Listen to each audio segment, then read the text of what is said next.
Almost immediately after graduation, Amber, Bruce, and Marigold made their plans for their Pokemon journey. Marigold wasn't quite 10, so they would have to wait before they could begin. Bruce would stay with Amber for the next 2 months because since he was 10, his Pokemon journey had legally begun. After Marigold had turned 10, she would return to Pallet Town to pick up her Vanilla and meet the others, and all three would set off. They were all going the Pokemon League route. Bruce was the only one who was passionate about this 100% maximum power. Amber was leaving her ultimate goal up to fate.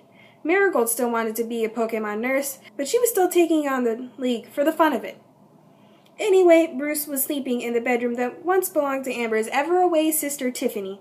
He was also quite the sleeper, unlike Amber, who got up at 7 every morning, even on weekends. She was even trying to push her wake up at 7 agenda on Bruce.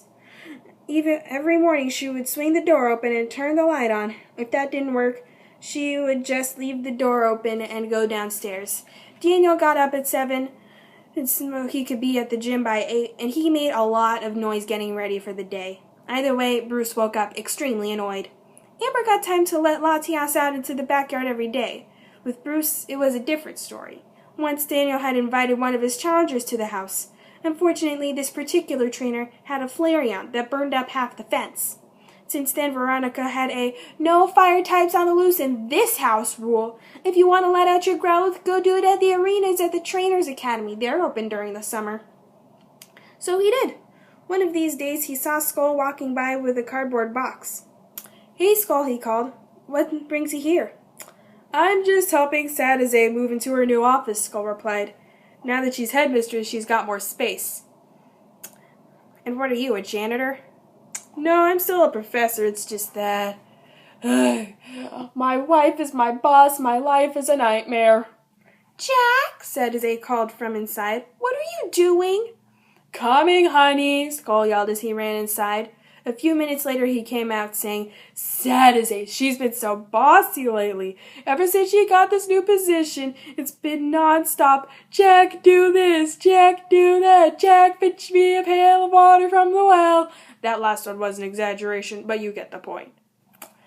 "Have you ever had a high-maintenance roommate?" Bruce asked. Skull scoffed. "Every Pokemon Center I've ever been to, there's always that one kid who has to take up all the hot water in the shower and wake up half an hour before dawn to fit in some extra training." "Why, you ask?" "It's Amber," Bruce said. "I've been staying with her since school ended. She's a nice kid, but a kind of a burden to live with. She wakes me up at 7, and her family makes me come here to let out my Growlithe." "So that's why you've been coming here so often," Skull said. "Do you have any advice?" Bruce asked. A long pause. "I can't fix your problems." The next day, Bruce went to the arenas to find Amber waiting for him. "Amber," he shouted, "what are you doing here?" "I just wanted to talk," Amber said. "Where's Latias?" "I left her at home," Amber replied. "So Skull said you were having some problems with me?" "Wait, he told you?" "I don't cut off all contact with my teachers after the school year ends. Now, do you have problems with me or not?" "Yes, I do, and you make me get up super early and you don't let me let out Growlithe in your own home." "Listen," Amber said. "Mom and Dad and Heather and Rosa and I, we are all early risers. It just runs in the family. In my house, you either wake up at 7 naturally or at 7:15 because of all the noise we're making." "But could you not barge into my room at all odd hours of the morning?" Bruce asked. "Fine," Amber groaned. "Now, about the Growlithe thing, that's kind of my mom's rule, and she does not bend easily. A while back, Dad invited a trainer to our house, and the kid's Flareon burned up the fence in our backyard. Now, Mom doesn't like having fire types out and about in the house. You can talk to her, but she probably won't change."